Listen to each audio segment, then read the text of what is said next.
दोस्तों, इस carry story in Hindi में आप सबका स्वागत है। आज की कहानी की तरफ बढ़ने से पहले आप सब चैनल को सब्सक्राइब कर लीजिए और अगर कहानी अच्छी लगती है तो प्लीज़ लाइक एंड कमेंट ज़रूर करिएगा। सबसे पहले तो आप सबसे सॉरी, क्योंकि कहानी में लेट हो गया है और कुछ दिनों से कहानी नहीं आ पा रही है। मेरी तबीयत ठीक नहीं थी, इस वजह से कहानी नहीं आ पा रही थी। आई होप अब तबीयत अगर ठीक रही तो रोज़ एक कहानी आपको मिलेगी। तो प्लीज़ हमारे साथ बने रहिए और सपोर्ट करिए। तो अब लेट ना करते हुए कहानी की तरफ बढ़ते हैं। आज की कहानी रमेश जी ने भेजी है, जो उनके गांव की है। और उन्होंने बताया कि इस समय जब इन्होंने कहानी सुनाई तब से उन्होंने बताया कि उस समय गांव का माहौल इतना ज़्यादा बिगड़ा हुआ था और गांव के लोग इतना परेशान थे, जिस वजह से उन्हें ये कहानी शेयर करनी पड़ी। और उनके दिमाग में अभी ताज़ा ही है, तो उन्होंने अपनी क्लियर कहानी सुनाई है जितना हो सका है उनसे। तो उन्होंने बताया कि उनके पड़ोस में एक व्यक्ति रहते थे जिनका नाम राम सजीवन करके है, और उनकी वाइफ है, उनके 2 बच्चे हैं। तो वो मिडिल क्लास से भी कम, यानी कि बोल सकते हैं कि गरीब है वो। और सबसे बड़ी बात तो ये है कि वो एक नशा करते हैं, जैसे शराब पीते हैं, और वो इतना ज़्यादा पीते हैं जिसकी वजह से उनकी वाइफ बहुत परेशान रहती है। और जितना उन्होंने कमाया था पहले, वो उनकी एक खुद की शॉप थी, लेकिन धीरे धीरे इस शराब की वजह से उन्होंने पूरी दुकान भी बेच दी अपनी, और जिसकी वजह से घर वाले उनके बहुत परेशान रहे। फ़िलहाल उनकी वाइफ अभी कहीं काम कर रही हैं और जिससे घर चल रहा है, लेकिन इनके शराब की वजह से घर में मार पीट, लड़ाई झगड़ा ये रोज़ होता रहता है। और सभी लोग, आस पड़ोस के लोग भी बहुत परेशान रहते हैं इनकी इस हरकत की वजह से। तो उन्होंने बताया जैसे कि एक दिन वो इतना ज़्यादा पी के आ रहे थे, जिसकी वजह से उनकी वाइफ ने उनको बहुत मारा, क्योंकि वो बाहरी सड़क पे लेटे हुए थे और सबको गालियां दे रहे थे, पूरे गांव के लोगों को, और बहुत परेशान कर रहे थे। तो उनकी वाइफ ने पहली बार उनको बहुत पीटा था बुरी तरह से, डंडे से।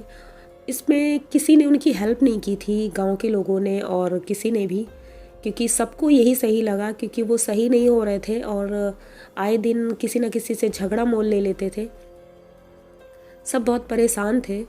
तो उनके गांव में, गांव से बाहर ही थोड़ा सा एक कुआं है, जो कि लोग उधर नहीं जाते हैं, और सभी लोग बताते हैं कि वहाँ पर एक पिशाचनी का डेरा है और वो सबको नुकसान पहुँचाती है। इसलिए उस जंगल की तरफ कोई भी नहीं जाता है, कभी भी नहीं जाता है। सबसे बोला भी गया है कि उधर ना जाया जाए, क्योंकि वो कभी भी किसी के साथ कुछ भी कर सकती है, क्योंकि इससे पहले भी उस पिशाचनी की वजह से गांव के 2 लोगों की मृत्यु हो चुकी है और उनका कुछ पता ही नहीं चला वो कहाँ चले गए। लेकिन ये जो राम सजीवन जी थे, ये होश में तो रहते नहीं थे। ऐसे ही एक दिन ये ठेके से वापस आ रहे थे और लंगड़ाते हुए और इधर उधर बहकते हुए चले आ रहे थे, और एक हाथ में उनकी बोतल थी और वो किसी तरह चले आ रहे थे। रास्ते में उनको एक औरत मिलती है, वो उनको रोकती है। अब वो नशे में थे, उन्हें पता नहीं था। उन्होंने सोचा कि वो उनकी वाइफ है, जो कि गुस्सा है और शायद मारेगी भी, क्योंकि वो बोतल लिए थे हाथ में।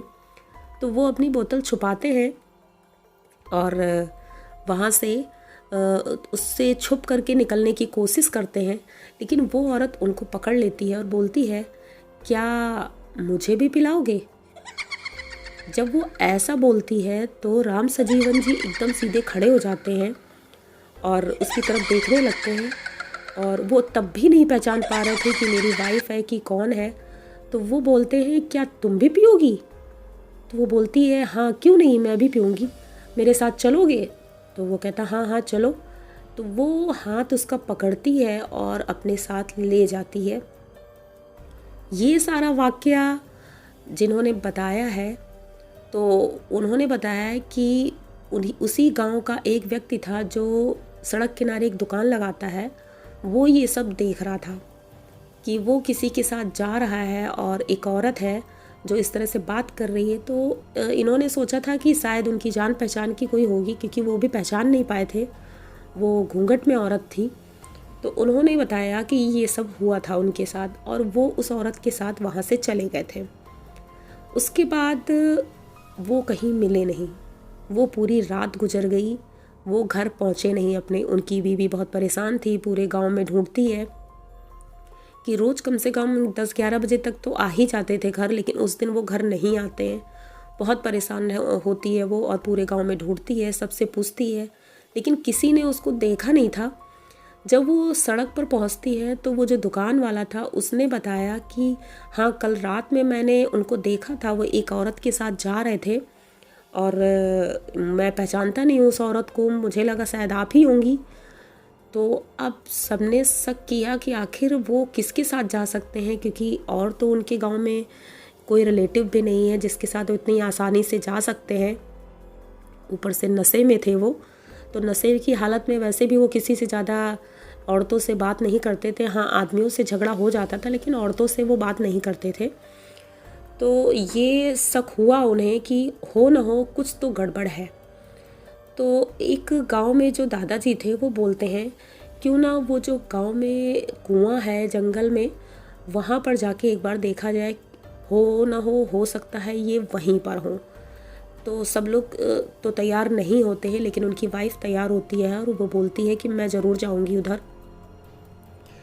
तो ये वो दादाजी के साथ उनकी वाइफ और वो दादाजी दोनों लोग गांव से निकलते हैं।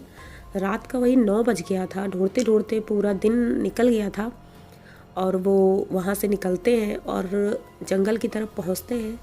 जैसे ही उस कुएं से थोड़ी दूरी पर पहुँचे ही थे, एक अजीब सा तूफान आने लगता है, जैसे बहुत तेज़ी से हवा, क्योंकि अभी तक एकदम शांति थी वहाँ पर, लेकिन जैसे ही ये वो कुएं के पास पहुँचने वाले होते हैं एकदम से तूफान आने लगता है। दादाजी तुरंत उसकी वाइफ को रोकते हैं, कहते हैं बेटा यहीं पर रुक जाओ अभी, क्योंकि ये हवा नॉर्मल नहीं है और हमें कुछ खतरे की आशंका लग रही है। लेकिन वो कुछ सुनने को तैयार नहीं थी। वो बोल रही थी नहीं, मुझे जाना है, अपने पति को ढूंढना है, पता नहीं किस हालत में होंगे, कैसे होंगे। ये दादाजी को छोड़ करके भागने लगती है वहाँ से और जैसे ही उस कुएं के पास जाती है, वो जो बूढ़े दादाजी थे वो इतनी तेज़ी से दौड़ नहीं सकते थे, लेकिन फिर भी वो अपनी तरह से पूरी कोशिश करते हैं जल्दी से दौड़ के वहाँ पहुँचे। तो वो अपना डंडा ले करके धीरे धीरे वहाँ पहुँच ही रहे थे, तब तक उसे दिखाई पड़ता है कि जो राम सजीवन की वाइफ थी वो वहीं बेहोश पड़ी रहती है।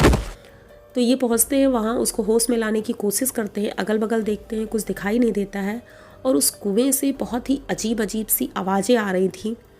ये सुन करके तो वो बहुत ही ज़्यादा डर जाते हैं। जब कुएं की तरफ वो बढ़ते हैं तब तक राम सजीवन की वाइफ को होश आ गया था, वो बैठी हुई थी, अभी पूरी तरह होश में नहीं थी वो। तो ये उस कुएं की तरफ बढ़ते हैं और झांकने की कोशिश ही करते हैं।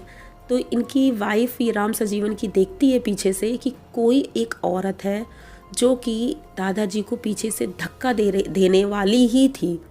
ये सोचिए कि बस वो धक्का दे ही देती, तब तक ये दौड़ के जाती है और दादाजी का हाथ पकड़ के खींचती है अपनी तरफ, बोलती है कि दादाजी। तो वो एकदम से चौंक जाते हैं और पूछते हैं क्या हुआ बेटी। तो वो बोलती दादाजी अभी कोई पीछे से आपको धक्का देने वाला था, मैंने देखा कि कोई औरत थी। तो वो बोलते हैं नहीं बेटा, मुझे तो कोई दिखा नहीं यहाँ पर। तो वो बोलती नहीं दादाजी, यहाँ कोई था, यहाँ मैंने देखा है इसको। तो कहते हैं अच्छा। फिर वो यहाँ ढूंढने की कोशिश करते हैं कि वहाँ कौन है और राम सजीवन कहाँ है। अगल बगल देखते हैं, उसको कहीं नहीं दिखते हैं। जब वो वापस आने लगते हैं तो एक पेड़ के नीचे वो खड़े रहते हैं, वहाँ से उसको एक उसके ऊपर खून की बूंद गिरती है उसकी वाइफ के ऊपर। तो वो देखती है कि गीला गीला सा कुछ गिरा है और इतना अंधेरा था कि कुछ दिखाई नहीं दे रहा था। तो दादाजी के हाथ में एक टॉर्च थी, वो टॉर्च से देखते हैं कि क्या है। तो जैसे ही देखते हैं तो उसे दिखता है कि ये लाल लाल है। तो वो बोलते हैं अरे ये तो खून लग रहा है, और तुरंत उसकी वाइफ ऊपर देखती है। जैसे ही ऊपर देखती है एकदम उसकी तो हालत ख़राब हो जाती है कि उसका पति उस पेड़ के ऊपर आधा लटका हुआ था, उसका सर नहीं था और खून उसके सर की जगह से गले से बह रहा था बहुत बुरी तरह से। ये देख कर के तो उसकी हालत और ख़राब हो जाती है और वो फिर से दोबारा वहीं बेहोश हो जाती है। अब दादाजी तो बहुत परेशान कि उसको संभालें या उसको देखें। ये सब कुछ छोड़ करके वहाँ से चिल्लाना शुरू करते हैं, गांव वालों को आवाज़ देते हैं। हाँ, गांव वाले जंगल के जस्ट बाहर ही खड़े हुए थे कि जैसे ही कोई प्रॉब्लम होगी तो हम दौड़ कर जाएंगे। तो वैसे ही सभी गांव वाले लाठी डंडा ले करके वहाँ दौड़ करके आते हैं। उनको दादाजी बताते हैं कि ऊपर देखो, ऊपर राम सजीवन की बॉडी है शायद। तो उनको उतारा जाता है। जब उतारते हैं तो कोई देख नहीं सकता था, उसकी बॉडी ऐसी थी कि सर तो पता ही नहीं था उसका कहाँ है और खून ही खून था पूरा। उसको उतारते हैं, उतार करके उसको ले जाते हैं घर, उसको ढक देते हैं।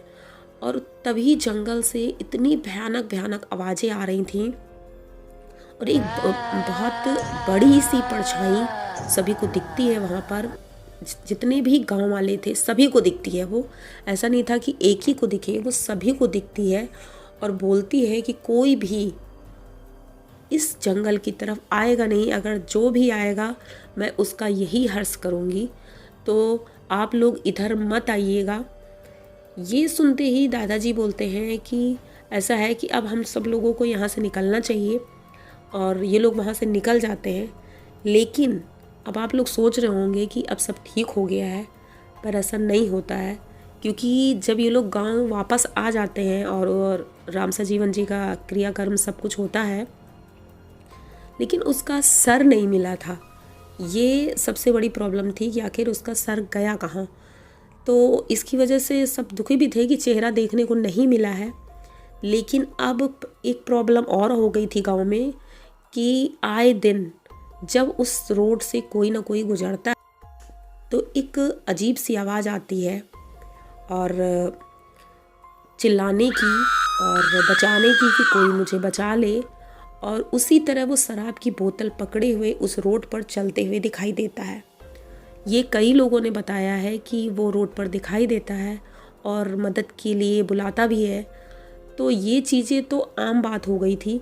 लेकिन इसमें एक सबसे बड़ी बात ये भी थी कि अगर उसको कोई अनजान व्यक्ति मिलता था जो नहीं जानता है कि भाई उसके साथ क्या हुआ है, गांव के लोग तो सब जान गए थे कि वही राम सजीवन है, लेकिन जैसे गांव में कोई अनजान व्यक्ति आता है, उसे पता नहीं था, तो ये उसको उसी कुएं के पास ले जाता था और उसकी मृत्यु भी उसी तरह होती थी जैसे राम सजीवन की हुई है। ऐसे कई लोगों की मृत्यु हुई है कुछ सालों में।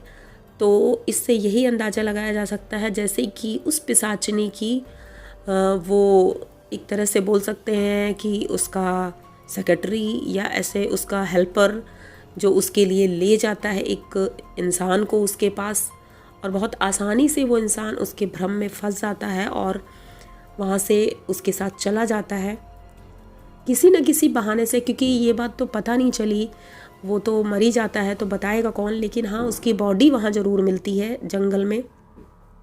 इससे अंदाज़ा यही लगाया जा सकता है कि लोगों को वो दिखता है और वही लेकर जाता है। तो ये बात रमेश जी ने शेयर की हमारे साथ, जो कि बहुत ही ज़्यादा डरावनी थी और मुझे तो बताने में भी इतना डर लग रहा था। तो आई होप आप सबको ये स्टोरी पसंद आई होगी, अच्छी लगी होगी। अगर अच्छी लगी हो तो प्लीज़ चैनल को सब्सक्राइब कर लिए और लाइक और कमेंट ज़रूर करिएगा। Thank you. फिर मिलते हैं अगली कहानी में।